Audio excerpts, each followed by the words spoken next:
आझादीचा जो अमृत महोत्सव आहे आपण सर्व देशामध्ये साजरा करीत आहोत.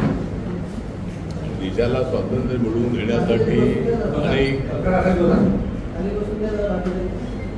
लोकांनी बलिदान दिलेलं आहे. अनेक लोकांनी जेलमध्ये अत्यंत अन्याय सहन केलेला आहे आणि देशाची आझादी एवढी सहजासहजी मिळाली नाही. त्याच्यासाठी अनेक वर्ष संघर्ष करावा लागलेला आहे आणि शेवटी आपल्याला 15 वर्ष पूर्वी 47ला देशाला स्वातंत्र्य मिळालं. त्याला 75 वर्ष पूर्ण होता. त्यामुळं सर्व देशभरामध्ये आम्ही अमृत महोत्सव साजरा करीत आहोत. त्याचबरोबर आजचा जो दिवस आहे हा गणेश विसर्जनाचा दिवस तर आहेच आहे. गणेश उत्सवाची सुरुवात जी आहे ती आदरणीय लोकमान्य टिळकांनी सुरू केली होती आणि गणेश उत्सव महाराष्ट्रामध्ये पुण्या मुंबईमध्ये सुरू झाला. पण आता महाराष्ट्राच्या कानाकोपऱ्यात तो साजरा होतो आणि south India, north India, Delhi अशा अनेक ठिकाणी, एवढंच नव्हे तर परदेशामध्ये सुद्धा गणेश उत्सव साजरा करण्यात येतो. आणि गणेश उत्सव साजरा करण्याच्या मागे माननीय लोकमान्य टिळकांचीच भूमिका होती.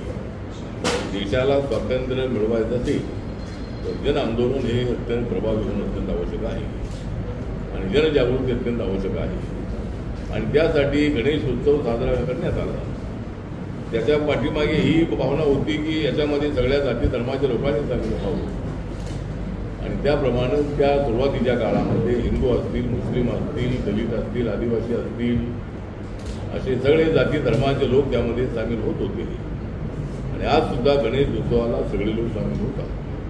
मी स्वतः बौद्ध आहे पण मी बाबासाहेब आंबेडकरांच्या संविधानाला मानणारा मी व्यक्ती आहे आणि बाबासाहेब आंबेडकरांचं संविधान सुद्धा सर्व धर्माच्या लोकांना न्याय देण्याची भूमिका घेत आहे आणि त्यामुळं सर्व धर्मियांनी एकमेकाच्या आनंदामध्ये सामील होणं हीच खरी लोकशाही आहे.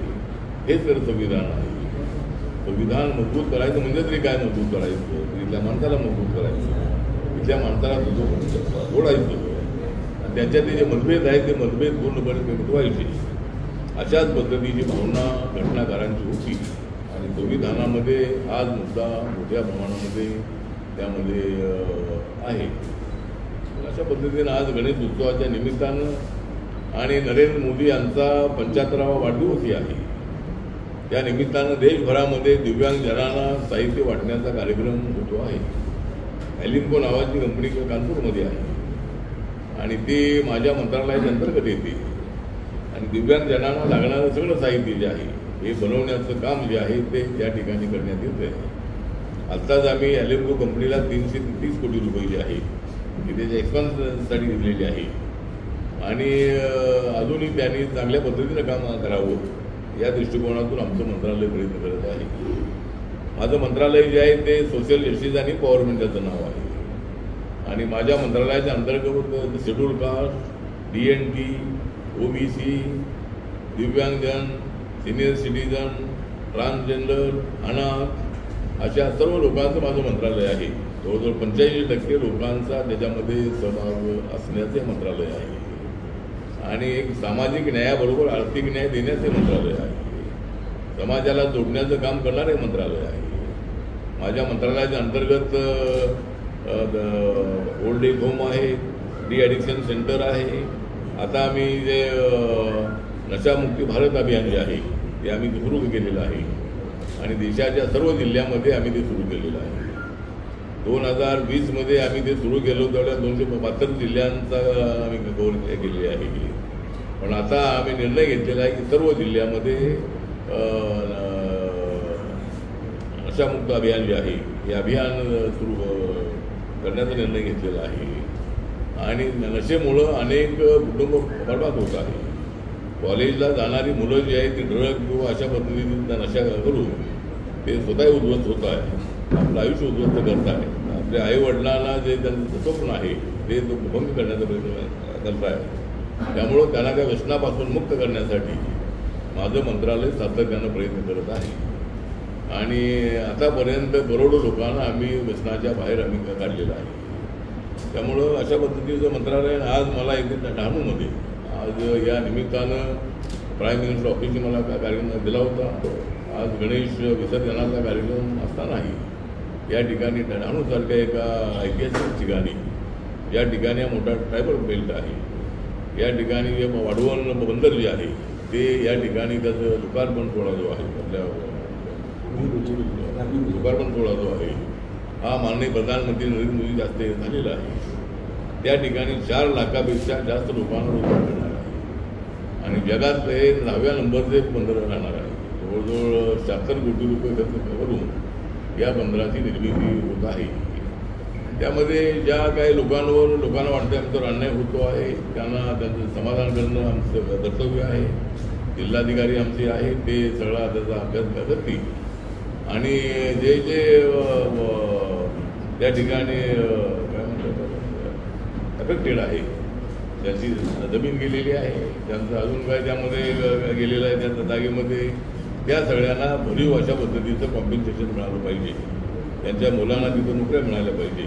यासाठी नक्की आम्ही प्रयत्न करणार आहोत आणि सर्वांनी त्या वाढवण धरणाला पाठिंबा द्यावा अशा पद्धतीची आपली भूमिका आहे. त्यांचा विरोध त्यांच्या भावना आम्ही समजू शकतो. आम्ही आंदोलनं केलेली आहे. मागणीसाठी आंदोलन करण्याचा आपल्याला अधिकार आहे. डेव्हलपमेंटसाठी काही गोष्टी ज्या असतात त्या प्लस मायनस होतात. त्यामुळं जर आपल्याला काय कामं करायची असतील तर आता डॅम जे आहे त्या डॅममध्ये अनेक लोकांच्या जमिनी गेल्या, त्यामुळं लाखो लोकांना त्याचा फायदा झालेला आहे. पण त्याचं पुनर्वसन जे आहे ते थोडं होत नाही आहे.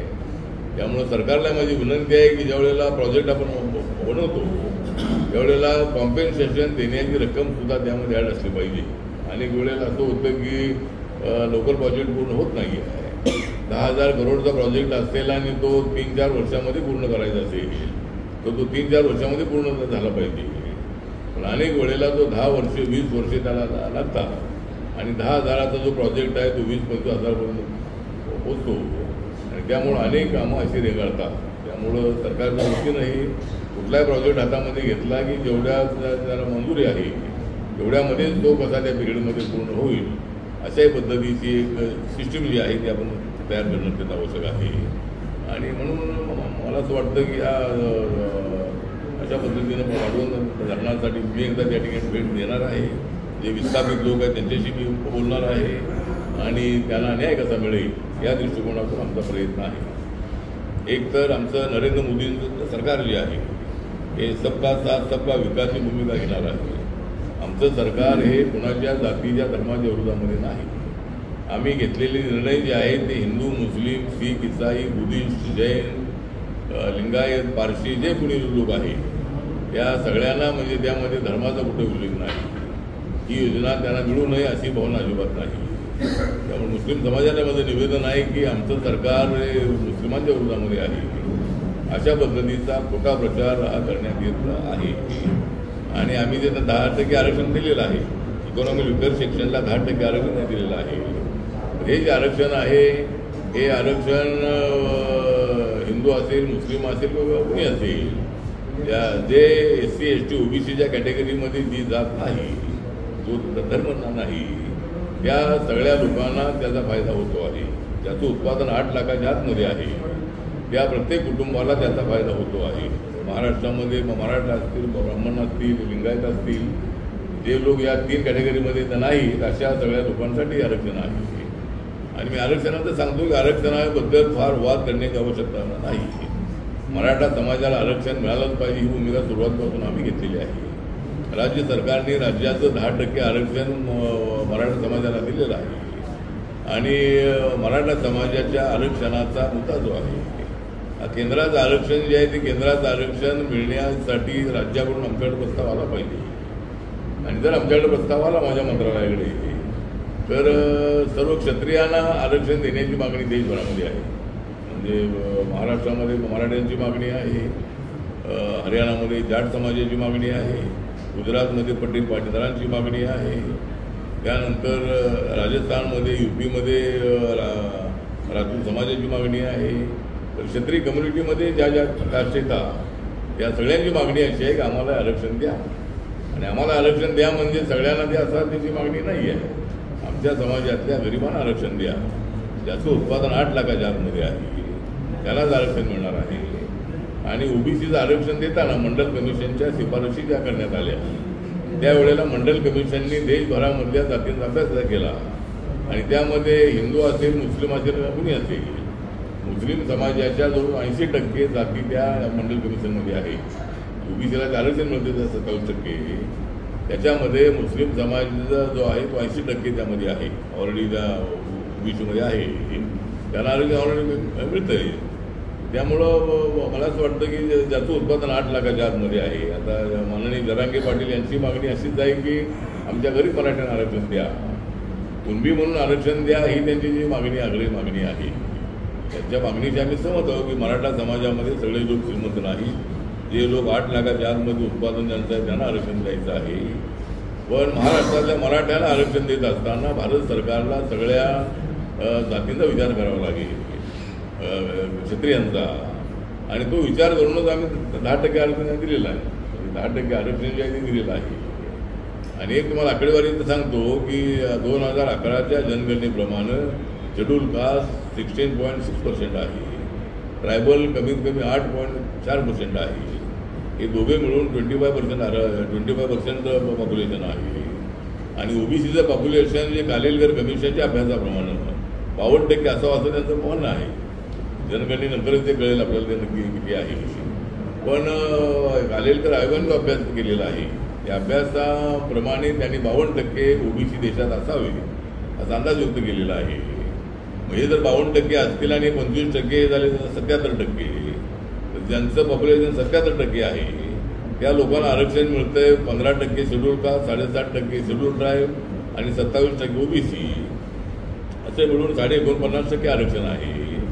आणि ज्यांचं पॉप्युलेशन राहिलेलं 23% आहे, म्हणजे आपल्या या आकडेवारीप्रमाणे त्या लोकांना 50% जागा आता मिळता येतच जनरल कॅटेगरीला.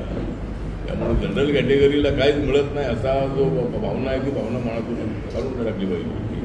तुला जनरल कॅटेगरीला जास्त जागा मिळत आहे. त्यामुळं मला असं वाटतं हा जो विषय आहे तो कुठेतरी आपण समुद्रामध्ये आणला पाहिजे आणि आरक्षणाच्या मुद्द्यावर समाजामध्ये भेद होऊ नये, सगळ्यांनी एकमेकाला समजून घेतलं पाहिजे. ओबीसीचं म्हणणं असं आहे की आमच्यामधून आरक्षण मराठ्यांना देऊ नये आणि मराठा समाजाची मागणी आहे की आम्हाला ओबीसीतून आरक्षण द्या. ते ओबीसीतून आरक्षण देणं हे कोर्टामध्ये टिकणार नाही आहे. कुणबी रेकॉर्डला आहे त्यांना आरक्षण नक्की मिळणारच आहे, पण मराठा ज्यांचं रेकॉर्डला आहे त्यांना काही ते आरक्षण मिळणार नाही आहे. त्यासाठी मी राज्य सरकारला एक पत्र लिहिलेलं आहे आणि त्याच्यामध्ये मी सूचना केलेली आहे की तामिळनाडूमध्ये 69% आरक्षण आहे अनेक वर्षांपासून.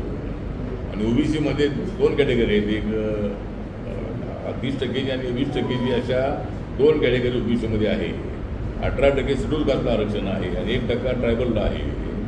तर आता ओबीसीमध्ये महाराष्ट्रामध्ये 2 कॅटेगरी करता येतात का, याच्यासाठी एखादी अभ्यास समिती नेमावी आणि मराठा समाजामधल्या गरिबांना, जे गरीब 8 लाखाच्या आतमध्ये ज्यांचं उत्पादन आहे त्यांना आरक्षण देण्याच्या संबंधामध्ये कसं आपल्याला प्रयत्न करता येऊ शकेल, कसं भारत सरकारचं आरक्षण मिळू शकेल.